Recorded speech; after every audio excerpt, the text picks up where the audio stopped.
మనం చూస్తున్నాం కదా, రోజు రోజుకు తిమింగలాన్ని అయితే ఏసీబీ అధికారులు ట్రాప్ చేస్తున్నారు.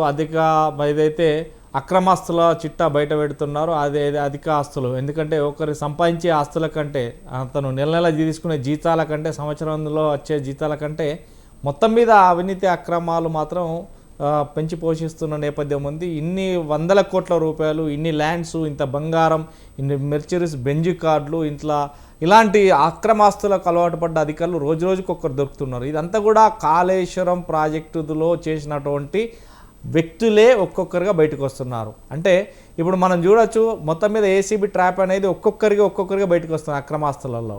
అంటే ఎలా చూడొచ్చు? ముందుగా సస్వంత్ రెడ్డి ప్రేక్షకులు అలాగే ప్యానెల్ ఉన్నటువంటి సభ్యులందరికీ నమస్కారం. అయితే ఇక్కడ మనము జనరల్ గా మాట్లాడాలి, అలా చెప్పాలి అనుకుంటే ఒకటి మాట్లాడుతా ఉన్నాము. ఒకరిద్దరి పేర్లు లేదా ప్రస్తావించినప్పుడు ఇంత అవినీతి జరిగింది, వీళ్ళందరిని పట్టుకున్నాము.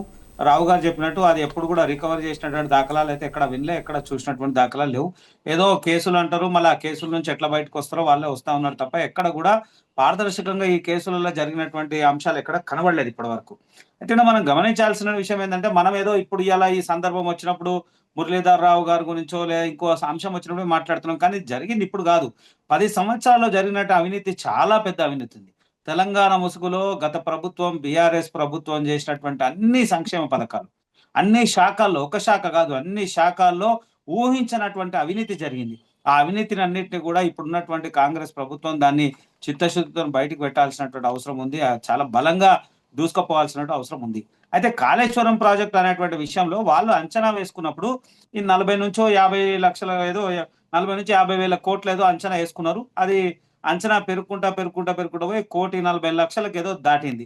దాటినప్పుడు అందులో ఉన్నటువంటి చిన్న స్థాయి అధికారుల నుంచి పెద్ద స్థాయి అధికారులు 17 మంది ఇంజనీర్లు, 22 మంది వివిధ డిపార్ట్మెంట్లకు సంబంధించినటువంటి అందరు అధికారుల మీద విచారణ జరపడము, అందరినీ కేసులు చేయడం అనేది చాలా చాలా బలమైనటువంటి విషయం. అయితే ఇక్కడ మనం పూర్తి స్థాయిలో విశ్లేషిస్తే, అంటే ఇలా ఈ ఒక్కటే అంశం కాదు, నిన్న మొన్న కూడా ఈ మధ్య కాలంలో అన్ని కూడా చూస్తా ఉన్నాం. అంటే ఈ మొత్తం కాళేశ్వరం ప్రాజెక్ట్ లో ఇలా మాట్లాడుకుంటున్నాం. ఒక మురళీధర్ రావు, అంతకుముందు శ్రీధర్ గారు, అంతకన్నా ముందు వినయ్ గారు, తర్వాత హరిరామ్ గారు. అంటే డిసెంబర్లో ఒకరిని, మళ్ళీ ఏప్రిల్లో ఒకరిని, గత మాసం కింద ఒకరిని, తర్వాత ఇయాల ఒకరిని, ఏసీబీ ఒక్కొక్కరిని పూర్తి స్థాయి విచారణ చేయడం, దానికి సంబంధించినటువంటి వివరాలంతా తీసుకోవడం, అవినీతికి సంబంధించిన ఆస్తులంతా కూడా చేయడం అనేది జరుగుతుంది. చాలా సంతోషమే. కానీ ఎంతవరకు నిలబడగలుగుతుంది? ఎప్పుడు అందరి లెక్కన ఈడ కూడా తూతు మంత్రంగా అయిపోయి చేతులు దులుపుకుంటారా, లేదా వాళ్ళ దగ్గర రికవరీ చేసి ప్రభుత్వ ఖజానాకు నింపుతారా వేచి చూడాల్సినటువంటి అవసరం ఉంది. ఇది పక్కన పెడితే అయితే ఒక విడ్డూరమైనటువంటి వాతావరణం ఉందంటే, ప్రభుత్వ అధికారులు అది ఎవరైనా సరే, వీళ్ళంటే 80 సంవత్సరాలు, మా కార్తీక్ చెప్పినట్టు 80 సంవత్సరాల వయసు వాళ్ళని, రిటైర్మెంట్ వాళ్ళందరినీ కూడా కేసీఆర్ గాల చాలా చాకచక్యంగా వారి పనితనాన్ని వాడుకుంటామా, లేకుంటే వారిని అవినీతి చేసి వారికి సంబంధించిన అంశాన్ని పక్కన దారి పట్టేటువంటి ప్రయత్నం చేద్దామనేటువంటి చాలా ఆలోచనతో తీసుకొని వచ్చి వాళ్ళని కొనసాగించి ఆయనతో పుణ్యకాలం కాస్త అయిపోతుంది. విచారణ చేసే వరకు వాళ్ళ పుణ్యకాస్త కాలం అయిపోయి ఓం నమ శివాయ అనేటువంటి పరిస్థితి ఉంటుంది తప్ప అట్లేం లేదు. అయితే అదంతా పక్కన పెడితే ఇక్కడ ప్రభుత్వ అధికారులు ఎవరైనా సరే, ప్రభుత్వ అధికారులు వస్తున్నారంటే ఒకే టార్గెట్ లంచం లంచం లంచం లంచం అనే టార్గెట్ అయినా ప్రభుత్వ అధికారులు పనిచేస్తా ఉన్నారు. ఈ మధ్య కాలంలో ఏసీబీకి చిక్కిన వాళ్ళంతా కూడా యంగ్స్టర్స్, చిన్న ఏజ్ ఉన్నోళ్ళు, కష్టపడే ఉద్యోగంకి వచ్చినాం అనేటువంటి వ్యక్తులందరూ కూడా అది ఎందో అర్థం కాదు, అవినీతి ఏసీబీ వాళ్ళలో పడతా ఉన్నారు. అరే నిజంగా కూడా ప్రభుత్వం ఇస్తున్నటువంటి జీతాలు వేరే రాష్ట్రాలతో పోస్తే, 29 రాష్ట్రాల్లో మన తెలంగాణ రాష్ట్రంలో ఉన్నటువంటి జీతాలను పోలిస్తే చాలా రాష్ట్రాలతో మనం కంపేర్ చేసుకుంటే చాలా మంచి జీతాలు ఉన్నాయి. మన దగ్గర ఏదైతే అటెండరు, ఆఫీస్ బాయ్ చూసుకున్న 20 నుంచి 30 వేల రూపాయల జీతం ఉంది. అలాగే జూనియర్ అసిస్టెంట్ నుంచి సీనియర్ అసిస్టెంట్ అంటే 30 నుంచి 50 వేల రూపాయల జీతం ఉంది. అదే గెస్టెడ్ ర్యాంక్ క్లాస్ 2 ఆఫీసర్ కి అయితే 50,000 నుంచి 80,000 వరకు ఉన్నది. అదే గ్రూప్ 1 ఆఫీసర్ కి అయితే 70 నుంచి 1,70,000, 1,80,000 వరకు జీతం. అరే ఇంత పెద్ద జీతం ఉంది, ప్రభుత్వం యొక్క అన్ని వనరులు ఇస్తా ఉంది, ప్రభుత్వ అన్ని సదుపాయాలు కల్పిస్తా ఉంది.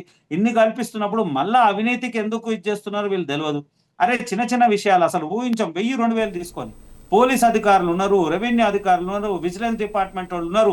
అసలు ఈ డిపార్ట్మెంట్లో అవినీతి లేదని లేదు. ప్రతి డిపార్ట్మెంట్లో లంచం లంచం లంచం. అంటే వీళ్ళు ఒక లక్ష్యం పెట్టుకొని వస్తున్నారు. ప్రభుత్వ ఉద్యోగం అంటేనే నేను నిండా సంపాదిస్తానటువంటి ఆలోచనతో వస్తా ఉన్నారు. పోలీస్ అధికారులు, ఉన్నతమైనటువంటి పోలీస్ అధికారులతో సహా తీయాలి. ఇది దేశంలో ఇది ఊహించినటువంటి దరిద్రమైనటువంటి పరిస్థితి. యంగ్స్టర్స్ చాలా మంది ఈ మధ్య కాలంలో చూస్తున్నటువంటి, నేను ఇంతకుముందు ఏసీబీలు అంటే అది ఎప్పుడో సంవత్సరానికి ఒకటో రెండో కేసులు ఏదో చూస్తూ ఉంటుంటాం, కానీ ఖాళీ 6 నెలల 128 కేసులు అయినాయి. ఖాళీ 6 నెలల అంటే 10 సంవత్సరాలు ఎన్నైనాయి? ఒకవేళ సంవత్సరానికి 100 కేసులు అయినా 1000 కేసులు అయితా ఉన్నాయి. అవి అయిన కేసులు అంతా కూడా కొత్తగా రీసెంట్లీగా 4 ఏళ్ళు 5 ఏళ్ళు 6 ఏళ్ళు 3 ఏళ్లలో ఉద్యోగాలు కష్టపడి ఉద్యోగాలు సంపాదిస్తున్నాం అనేటువంటి మాట ఇక్కడ. ఇలా వీళ్ళు చేస్తున్న చేతలు ఎక్కడి? దయచేసి ప్రభుత్వ అధికారులు అందరూ ప్రభుత్వం మీకు అవకాశం ఇచ్చింది, ఖచ్చితంగా నిస్వార్థంగా నిజాయితీగా సేవ చేయాలన్నటువంటి భావన ఉంటేనే తప్ప రావాలి తప్ప ఇలా వచ్చి అవినీతికి ఆజ్యం పోసేటువంటి పరిస్థితులు చేస్తున్నాయి. ఇది చాలా ముమ్మాటికి తప్పు. ఇక కాళేశ్వరం విషయం మనం ప్రధాన అంశానికి వస్తే ఇలా 1000 కోట్ల రూపాయలు నిజంగా ఇవి కక్కిస్తారా, ఖాళీ పేపర్లకు టీవీలకే ఆగిపోతుందని చూడాలి. చాలా వరకు మాట్లాడుతున్నాము. మొన్న శ్రీధర్ గత 2 నెలల క్రితం శ్రీధర్ రావు ఆయన విషయం మాట్లాడినప్పుడు ఆయన దగ్గర కూడా 1000 కోట్లు అన్నారు, ఎంతో భూములు అన్నారు, ఆస్తులు అన్నారు. ఇలా మురళీధర్ రావు, ఇవన్నీ రావు రావు రావు రావు అంటే ఈ రావులు అందరిని ఎందుకు పెట్టుకుండో ఆ కేసీఆర్ రావుకు తెలియాలి. ఏందో ఏమో అంటే కావాలని ఒక ప్లానింగ్ ప్రకారము వాళ్ళకు సంబంధించినటువంటి వ్యక్తులా, లేకుంటే బాగా అనుకూలమైనటువంటి వ్యక్తులా, లేదా కుటుంబ సభ్యులు అనుకుండా ఏమనుకుండా తెలియదు. అంతా ఈ వెలమ సామాజిక వర్గానికి సంబంధించిన అధికారులందరినీ ఒక్క దగ్గర వేసుకొని ఆ అధికారులను తనకు అనుసంధానంలో చేసుకొని 1000 కోట్ల రూపాయల స్కామ్ చేసి మళ్ళీ ఆ స్కామ్ విషయం ఇలా ఒక్కొక్కటి బయటపడతా ఉంటే విచిత్రమైనటువంటి వాదం 1000 కోట్ల రూపాయల కుంభకోణం కనబడతా ఉంది. అయితే అది ఆడవరకే ఆగుతుందా లేదా కేసీఆర్ వరకు మెడ కుచ్చు బిగుస్తుందా మాకైతే అర్థమైతలేదు. మళ్ళా టైంకు రాగానే ఈ ఉన్నటువంటి అధికార పార్టీ మళ్ళా ఎక్కడ ఇదవుతుందో. ఎందుకంటే గతంలో చూసినాం కేటీఆర్ విషయంలో కేటీఆర్ అరెస్ట్ అన్నాం కానీ జరగలేదు, ఇంకేదో అనుకున్నాం జరగలేదు, అన్ని విచారణ అంటున్నాము జరగలేదు. నోటీసులకు కాగితాలకు టీవీ మీడియాలకు సోషల్ మీడియాకు మాత్రమే పరిమితం అవుతుంది తప్ప పూర్తి స్థాయి విచారణ జరిపి ప్రభుత్వం వారి మీద బలమైనటువంటి ఒత్తిడి తెస్తుంది అనేటువంటి వాతావరణం కనబడతలేదు. దీని మీద మనం మాట్లాడితే మాజీ ముఖ్యమంత్రి కేసీఆర్ మీడియా ముందుకు వచ్చి నువ్వేం చేసుకుంటా చేసుకోపో, నువ్వు ఏదైనా చేసుకో, నేను రెడీ ఉన్నా, నేను అట్లున్నా ఇట్లున్నా అంటాడు. కేటీఆర్ అయితే డైరెక్ట్గా చెప్తాడు, నువ్వు అరెస్ట్ చేయి, నేను జైలు పోతా, యోగా చేసుకుంటా, బయటకు వచ్చి పాదయాత్ర చేస్తా. అరే ఎంత హాస్యాస్పదమైనటువంటి విషయాలు. 1000 కోట్ల రూపాయల అవినీతి జరిగింది, అవినీతి మీ వల్లనే జరిగిందిరా నాయన అని అంటుంటే కూడా దానికి ఇంకొక మార్గాన్ని వెతుకుతున్నారు. దాంట్లో ఏదో వీళ్ళే ప్రతివత అనేటువంటి అంశాన్ని మాట్లాడుతూ ఉన్నారు. ఎంతవరకు సమంజసం? నిజంగా ప్రభుత్వ అధికారులు ఆలోచించాల్సినటువంటి అవసరం ఉంది. నిజంగా అసలు వందలాది మందిలో ఒకరిద్దరికి మాత్రమే అవసరాలు. ఒక్కొక్క ప్రభుత్వ ఉద్యోగానికి 100 మంది 1000 మంది కాంపిటీషన్ ఉంటే ఒక్కరికి వస్తుంది. మీరు నిజాయితీగా పనిచేయాల్సింది మంచి ఉద్యోగాలు. వేరే రాష్ట్రాలతో మీరు కంపేర్ చేస్తే మన రాష్ట్రంలో చాలా మంచిగా ఉన్నాయి శాలరీస్. అంత శాలరీస్ ఉండి ప్రభుత్వం ఇచ్చేటువంటి అన్ని సంక్షేమ పథకాలు, ప్రభుత్వం ఇస్తున్నటువంటి అన్ని వనరులు ఉపయోగించుకొని కూడా మళ్ళా అవినీతికి భయంకరంగా పాల్పడుతున్నది. ముమ్మాటికి కరెక్ట్ అయిన విషయం కాదు.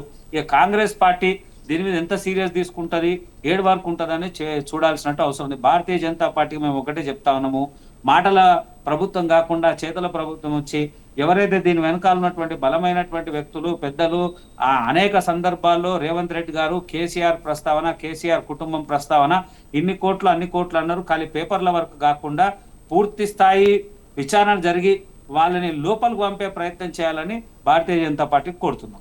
రైట్.